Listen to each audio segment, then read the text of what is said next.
Nexus PMG welcomes you to the Bigger Than Us podcast, which we as energy geeks lovingly refer to as the BTU. Bigger Than Us is a podcast that focuses on ideas that will shape the future of our planet and ultimately our existence. We will occasionally lean into energy topics because, after all, it's the key to our collective survival. But we'll also explore other ideas and topics that we believe will have an impact that is bigger than us. And now, on to today's show.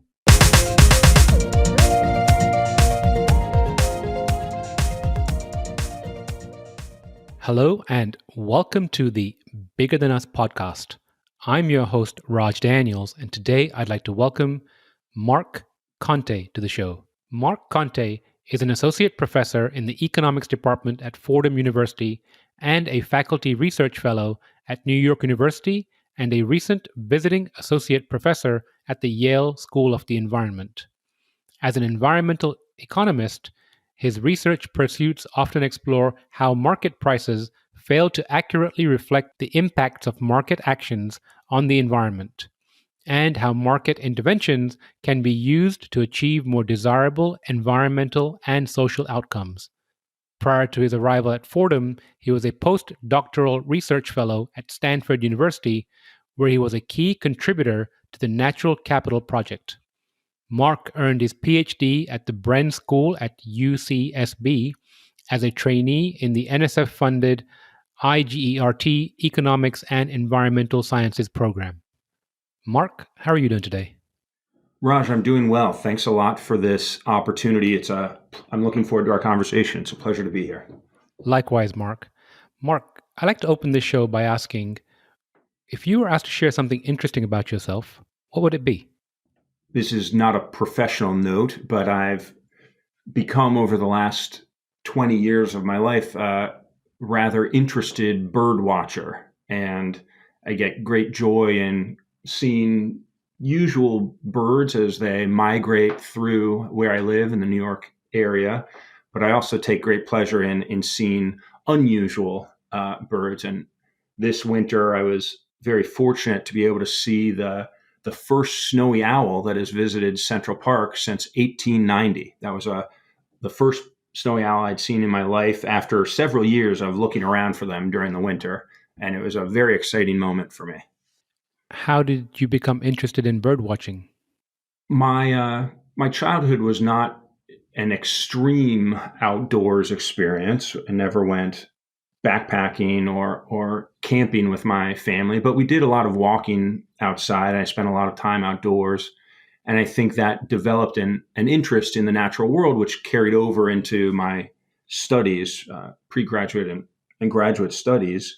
And birdwatching came about. I had been a management consultant in Manhattan for about a year and a half after college, and found that it wasn't really the lifestyle didn't really suit me, and what I felt was a bit of a lack of rigor with the analyses that had to be provided on short notice to clients. So I applied to be an intern on the Farallon Islands, banding elephant seals and tracking nesting birds of a few different species. So I spent 4 months living on this island with two other people. And that's where I really developed my appreciation for birds and as representatives of, the great diversity of life on the planet. What were the most popular birds on the islands? The most prevalent was the common murre. It's the northern hemisphere equivalent of the penguin in its coloration. It's a black and white seabird, although they can fly, but they do look equally formal, shuffling around on land as they're nesting in their rookeries. They're a dignified bird, but I think some other highlights for me were a puffin, the only puffin I've ever seen. And then in the non-bird area, there's just lots of wildlife out there. That's where I saw my first killer whales, several different other whale species that are a little more common, the gray whales migrating by and humpback whales. It was just a terrific opportunity to be out in a place that felt pretty wild at a time when there aren't that many places, certainly in the US, that feel that way. And I think that's the appreciation for the natural world that you really need to have to understand the impacts that our everyday behavior has on these other animals we share the planet with. So, how did you go from management consulting and bird watching to teaching at Fordham University? It is, I don't think we have enough time for the full track on the conversation, but I will just say that this interest, which I had a double major in economics and ecology as an undergraduate student, and I tried management consulting as a path that seemed natural after the economics major. But I realized that my interest in the natural world was going to lead me, and my interest in analysis and kind of precision and curiosity led me to an academic career. So I found out while I was on the Farallons that I'd been accepted into my graduate program. Although my mom had to tell me when I got back to land, we had communication only by letters delivered by boat at the time. But I was thrilled to find out that I would attend graduate school on a National Science Foundation fellowship at the Bren School of Environmental Science and Management at the University of California, Santa Barbara. And there I really got introduced to, of course, the technical details of economics in the PhD program there, as well as seeing fascinating connections between economic theory and our interactions with the natural world and goals of habitat conservation and preventing species extinction, along with supporting health and welfare of people in the communities and around the world. So, can you share more regarding the intersection of environmental theories and economics? Sure. I think many people are, when they hear the term economics, they are drawn to the idea of business and the economy and maybe even finance. But economics it's a social science that attempts to understand people's behavior, and the lens that is used there is thinking about how people make decisions when they face trade-offs.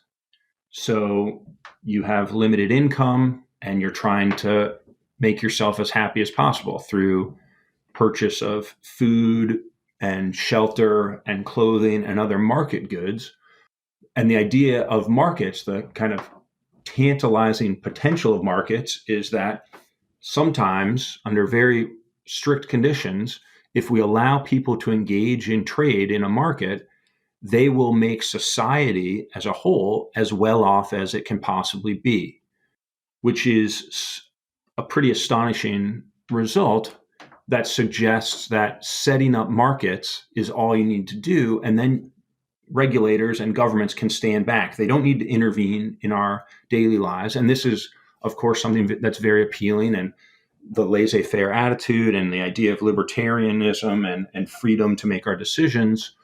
But that result only holds under specific conditions. And one of those conditions is the idea that the price of an individual for engaging in some behavior is equal to the cost to society. So this private cost is equal to the social cost. And we know with environmental issues, this is not the case, because if you think about, what is the cost of manufacturing any good you consume, really, sneakers or your iPhone or something like that, that comes with the emission of some type of pollution. And that pollution imposes a cost on society through health effects directly to people, and also the impacts on the ecosystems where the pollution is absorbed. And so that difference, this is a very long-winded response, but that difference between the efficient market and markets that have impacts on the environment, that's where my interest in the natural world and the economic perspective really got me excited about exploring how can we change policies to change market behavior to get to better outcomes for society. So, my understanding is that we've been under this neoliberal economic model for about 40 years now. How do you see things changing in the future, if you do? Well, That's a great question, and I'm not very well suited to know what the winds of change are in terms of policy. But I think what you've seen in some of the movements in the United States and around the world over the past few years is a bit of a hunger for more government action, and not just any type of government action, but well constructed, well thought out government action, and the potential of this type of government action and government programs to make people better off. And you've really seen this potential embraced in the first few days of this Biden-Harris administration with the COVID relief bill and subsequent bills, where we're talking about lots of money being spent to provide support for people who need it in these very trying times. Of course, some of it will be temporary, but also some of it is efforts to increase the social safety net, the support programs that exist, because we understand that these unexpected events happen that can really challenge us, and pose problems that are difficult for individuals to solve on their own. So I think what we're going to see is, as you mentioned, there's been 40 years, and there's been evidence that this kind of free market approach doesn't do what we thought it would do. And the trickle down, the supply side economics, there's actually empirical evidence, especially from recent experience in Kansas, that we don't get the results that people had said we would. And now we're reverting back to a different direction where well-designed government programs are probably likely to be adopted. And I think the government can play a huge and important role in society and in the economy by providing some assurance about people taking risky behavior. And what I mean by that, why that's important for the environment, we've developed a society that at this point is very dependent on energy from fossil fuels. A lot of our infrastructure is built around this, especially in the United States, with our dependence on private vehicles for transportation.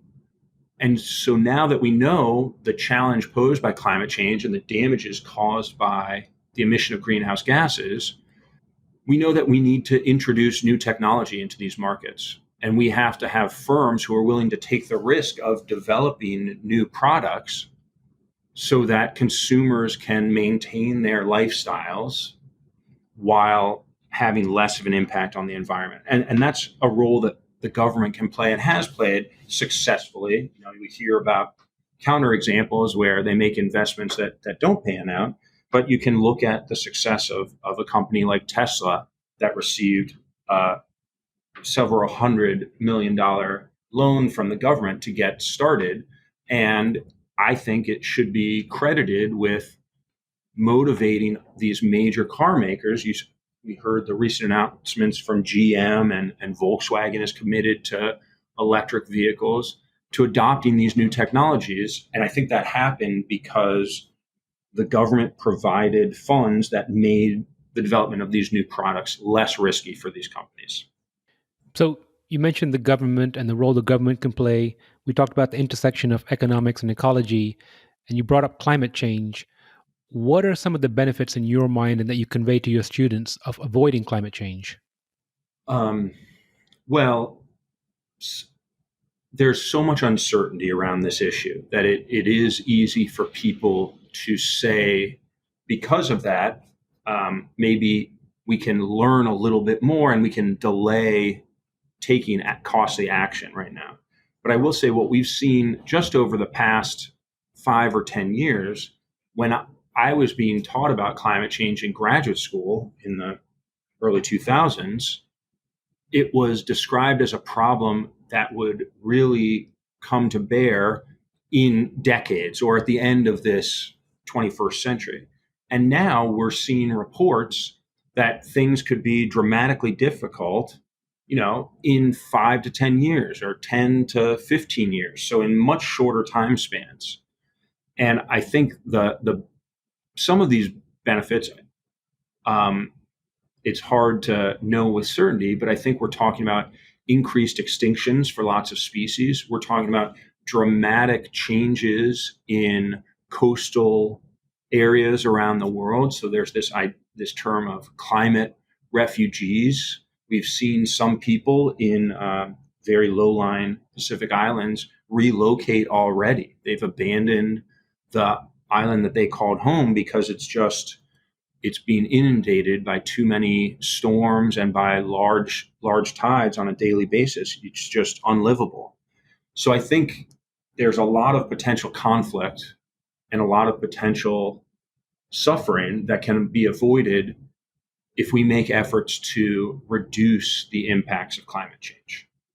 So, staying on the topic of climate change for a moment, have you seen an interest or perhaps a change of mind amongst your student body over the years? New York is probably not the first place you would think there would be interest in climate change. But my first year at Fordham was 2012. I arrived in the area from California in early September, and it was just 2 months later that Sandy happened. And that, I think, was a real eye-opening experience. And this is one of the challenges that climate change poses, because there are risks of really extreme damages that people face. But those risks don't feel very tangible in the day-to-day moment. When we're making decisions that are contributing to climate change, it's that trade-off is not always obvious. And in those first couple of years, I think there was more interest than I had expected from the general audience. I teach courses for undergraduates that pull students from the kind of liberal arts, the core curriculum students, as well as the undergraduate business majors and the environmental studies program. And I think students have become more knowledgeable about it. These extreme events that serve as signals. So the fires in Australia and in California and in the west of the U.S. over the past few years, and the hurricanes that we see, and this amazing cold snap that Texas just experienced and suffered from. There are increasingly frequent reminders about the dramatic impacts that our behavior is having on the environment. So I have seen increased demand from the students, as well as, fortunately, increased demand from the university and from other institutions you might not have thought of. So Pope Francis's encyclical Laudato Si really emphasized the importance of stewardship of the environment and tied that to some aspects of the Catholic faith that I would not have expected. That's an audience I would not have expected this message to resonate with. But I think, the further we go down this path, the more willing people are to acknowledge these trade-offs. And now the question becomes, is that acknowledgement sufficient for us to act in a timely manner and kind of correct the course we're on? So, if you had the, let's say, ear of the government or a large organization, and you could use perhaps some tools from your economics toolkit, how would you suggest that they make these more salient, make the issue of climate change more salient, where it's more top of mind for people? So one of my, an active research project that I have deals with the tropical cyclones or hurricane damages to residential properties in Florida, and the role that insurance can play as a signal of risk. So if you go back to thinking about markets being efficient, there's one frame of mind that says people are aware of hurricanes. We have, centuries of experience with hurricanes in the US, and we know where they tend to happen, and we know what portions of the continent are at risk from these damages. So we might think, you could make an argument that the property values should capitalize in that risk. And so places that are risk should have slightly lower value because of that risk. But if you think that maybe the infrequency of these events prevents that risk from being at the fore of people's mind or from being as salient as it could be. We might think of insurance, these monthly payments or these biennial payments every 6 months, that they might serve as more of a reminder about these risks. And so one of the challenges that Florida faces, the area around Miami has some of the highest coastal property values in the world. There's a huge incentive for policymakers there to keep property values high because that's the tax base for property taxes. But there's also the challenge of having to deal with all of the implications of damages from these tremendous storms. And so there is a desire probably from policymakers in the short run to look out for their constituents. Let's keep housing affordable. Let's provide insurance at rates that are reasonable. But that's a little bit in conflict with the constituents' welfare in the long run, where it might be better for them not to have purchased a home that's going to continue to be damaged by these storms over time, especially if you think about different access to capital and income levels. That might mean people might be stuck in these homes. And there's examples of that from around the country. There's the National Flood Insurance Program that the government runs, and people live in homes that keep getting flooded, and they get money to repair it, but they can't sell the home because they can't afford to move, or because people don't want to buy the house because of that risk. So I think I said earlier, I believe in the potential of well-designed policy. The challenge is, of course, that people are very good at responding to changes in the way the game is played. And some policies that seem well-intentioned can actually lead to undesirable outcomes. I would agree. As you were speaking about insurers or insuring property, I was also thinking about the role that lenders can play. But again, once they generate a loan for a property, then that loan essentially is packaged on and sold. We saw what happened in 2008, 2010.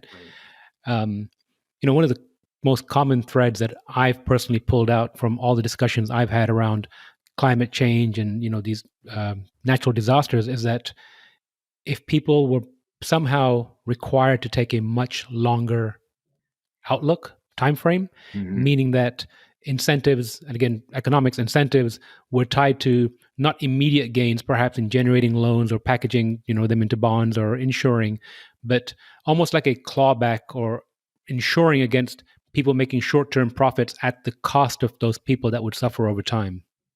Yeah, and I think our ability to maintain long time horizons or to not discount future outcomes so great. Our need for that is very high right now, but I think our capacity for that may be at all-time lows. If we think about what our reliance on the mobile phones and instant access to the internet and social media and all of the instant feedback that's available, I do get concerned that the need for and the focus for immediate gratification is becoming ingrained in us at a time when as you said, and I think you're exactly right, we really need to have an ability to step back and think about future outcomes. And that's the challenge. That's one of the many challenges that we face. Although, as I said, climate change will have big long run effects, but we're seeing that the period we have to wait before those effects become noticeable has diminished, and we're living with some of the changes already. I agree. So I'm going to change gears here and get to the crux of our conversation, which is the why behind what you do. You mentioned your childhood and then the bird watching and the intersection of ecology and studying economics, but what motivates you? What keeps you going? What drives you? Well, the answer I'd like to give is that, I hope that some of the research projects that I pursue is valuable or some of that, the output there is valuable for policymakers. I would like to imagine that I am having some influence there, although I will say in my experience thus far over the past almost 15 years, I only know of one example where policy was implemented based on some of my research, and it happened. The actual legislation was passed about 8 years after we thought it would, because of the political process and changes in leadership and in the state of Hawaii.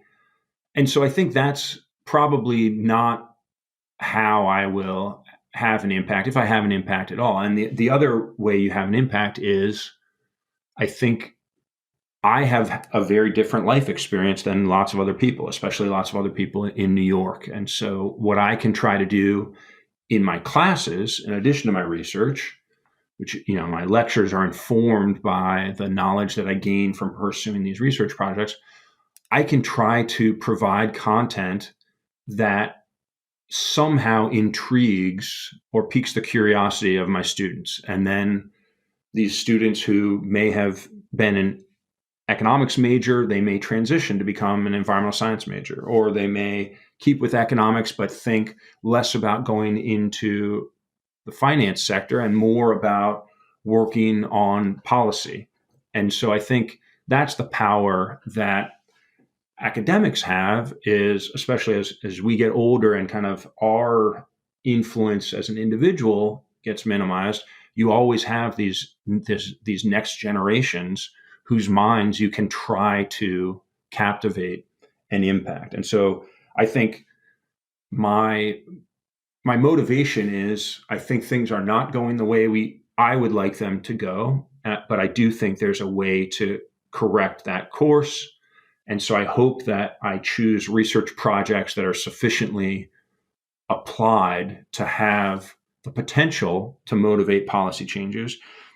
And then, of course, my interactions with these young adults who are starting to question how their lives will unfold. Our conversations are happening at a time when they're not necessarily set in their ways, making them more open to alternative views and absorbing this information. So it's that combination that really keeps me engaged and keeps me happy with my career choice. Can you give an example of the intriguing content? So one class exercise that does seem to resonate with students, both at the undergraduate and at the master's and graduate level, is this card game we play, which is meant to symbolize, you can think about individuals contributing to a public good, so maybe preserving open space in their neighborhood, or you could think about each of those students playing the role of a sovereign nation, thinking about making commitments to changing their greenhouse gas emissions.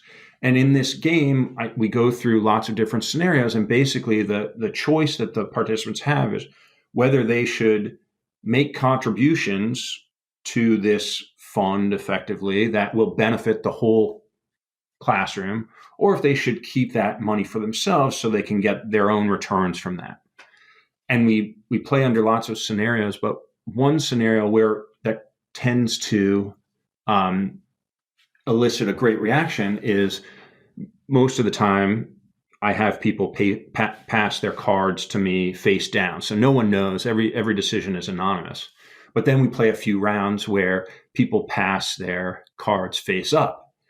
And so the idea, of course, there is that there is some social or normative pressure that can be exerted to change behavior. And this idea of information as a policy tool is really nice. So it's not as heavy-handed as what we're used to thinking of as quotas or taxes, but just providing information about people's behavior, publicizing how people make their contributions can have a real impact. So in the example that I liked, it was actually one of our last classes before COVID in the spring. We were playing the game, and people were making their contributions publicly, visibly, and people started cheering as they saw that people were making their contributions to the good, the public good, instead of keeping the funds for themselves. And you could see immediately that feedback. As we then played subsequent rounds, we saw a dramatic increase in the contributions being made. And so I think, as I was just kind of denigrating our current state of technology and reliance on instant feedback, but you can also see that there is something so powerful. We crave acceptance and celebration and contribution and unity. And so it does seem that there's this possibility that this next generation will think of ways to offer regard or celebration or kudos in a way that can motivate changes in behavior that we may not have thought about previously. I can just see the Facebook or Instagram post right now going from "look what I had for dinner" to "look which charity I donated to." Yeah, that's exactly right. And I think you do see some examples of that. Like, we know that the "I voted" sticker or the "I just donated blood" sticker, that's why those stickers are out. So you can feel happiness and also show to other people. And as you're pointing out, yeah, it's much more powerful when, instead of just being able to show it to the 4 people you see walking home that day, you can post it and thousands, hundreds of thousands, millions of people can see that. And you can really create these movements. So I think there is some possibility there, but as we've seen, of course, and as we know, there are lots of other possibilities and maybe undesirable outcomes that can be spurred on online. Absolutely. So, what's the most valuable lesson that you would say you've learned about yourself on your journey? Well, you were talking about, before we got into this idea of curiosity and being a generalist. And I think in academia, there's so much to learn and so many nuances about a single topic that being a generalist is really challenging. And I think I have that curiosity as well, often maybe to my detriment, that my ability to focus and dig really deep in one area is a little hampered by the fact that I think there are so many different theories and questions in this general area of environmental economics that fascinate me.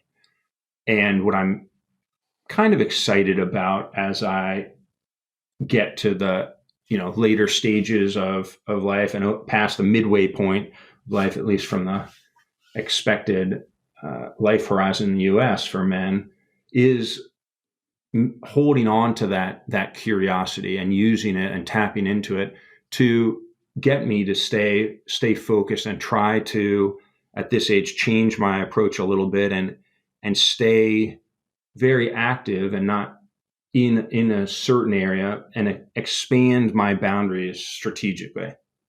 Yeah, I think we're all fighting calcification. So let's fast forward into the future. It's 2030. If the government were to adopt one of your policies, which policy would it be? The idea of putting a price on these non-market environmental amenities so that we understand the cost of our action when we're weighing the benefits of consumption or production behavior is somewhat controversial in the broader sphere when related to climate change, although economists have been talking about putting a price on carbon for a long time. And I think that getting a price out there, as we talked about earlier, is so valuable to provide tangible incentives. We're seeing lots of companies make pledges to be net zero emissions by certain points. 2030 is actually a date that lots of these companies are making that claim by, maybe 2050. But to make sure that we follow through on this action, I think you have to have some regulation in place or something with teeth to make sure that people stick to their word here and firms stick to their word here. And so I think the one essential policy that we may be coming to is to get a price on the cost of carbon, to have some dollar amount that is corresponds to the damages to society, whether through health effects, natural disaster damages, impacts on the environment that have welfare effects for people because of our interaction with nature and the happiness we get from it. I think that's a critical step to help, as I talked about, us work through this transition where we are really having a huge shift in the technologies that drive our society and moving away from our dependence on fossil fuels and thinking about being great managers and stewards of the remaining ecosystems. I like that idea. It reminds me back to Economics 101, sticks and carrots. Yes, that's right. That is exactly right. And you set up the cap and trade program, and for some people, this price that comes out there is the stick because you have to pay that. But for others, it's a carrot because you've changed your behavior and now you get rewarded for that. And so you're exactly right. Absolutely. It's a powerful paradigm. Yes, it is. So, Mark, I'd like to close with this last question. And you've already shared some advice, but if you could share some advice, and it could be personal or professional, you could be speaking to your students, some advice or words of wisdom with the audience, what would it be? I think our access to, I was going to say information, although I'm not sure that term is accurate, but our access to content online and the ability for people to get kind of immediate support, although there's also immediate blowback over the past few years, I think has been critical in bringing to light several issues that have plagued society in the US, but also globally in terms of racism and sexism and misogyny and all of these things that have really come to the fore in the past few years, and the importance of maintaining respect for ideas in our interactions and not dispelling things off the bat. I think the balance that we have to strike when trying to address these problems is our willingness to be careful and to really think deeply about issues and also think deeply about other people's experiences, because some advice you give to someone, whether it's in a research context or in any other context, may come from a good place, but may not really resonate with them. And so I think as we're trying to come up with solutions to make life on this planet as pleasant for all organisms living on it as possible, is to really be mindful about the value of different perspectives, but also to distinguish perspectives that are based on sound and meaningful ideas versus those that may not come from a great place. So really, this is a long-winded way of saying, I think we want to be evidence-driven in your decisions. And that relates to data and policy, but also relates to interactions. And it requires people to relax some assumptions that they have about other types of people and be more informed by their interactions with people, and relaxing the natural tendency to kind of go back to these preconceived notions. I read a quote recently and it said, the greatest distance between two people is misunderstanding. Yeah, I think that's, and that's where we're finding ourselves. Certainly in this country right now, there's a lot of misunderstanding, and we need to come up with a way to bridge that gap so that we can communicate these ideas and emphasize that there will be winners and losers from changes in life and moving away from fossil fuels toward renewable sources, but that those winners and losers can come together in a way to make everybody better off eventually. I love that idea, Mark. Great place to leave off. I so enjoyed speaking with you, and I look forward to catching up with you again soon. Raj, thanks again for this opportunity. It was a pleasure. Thank you. Thank you for listening. If you like our show, please give us a rating and review on iTunes. And you can show your support by sharing our show with a friend or reach out to us on social media where you'll find us under our Nexus PMG handle. If there's a subject or topic you'd like to hear about, send me an email, btu@nexuspmg.com, or contact me via our website, nexuspmg.com. And while you're there, you can sign up for our monthly newsletter where we share what we're reading and thinking about in the clean tech, green tech sectors.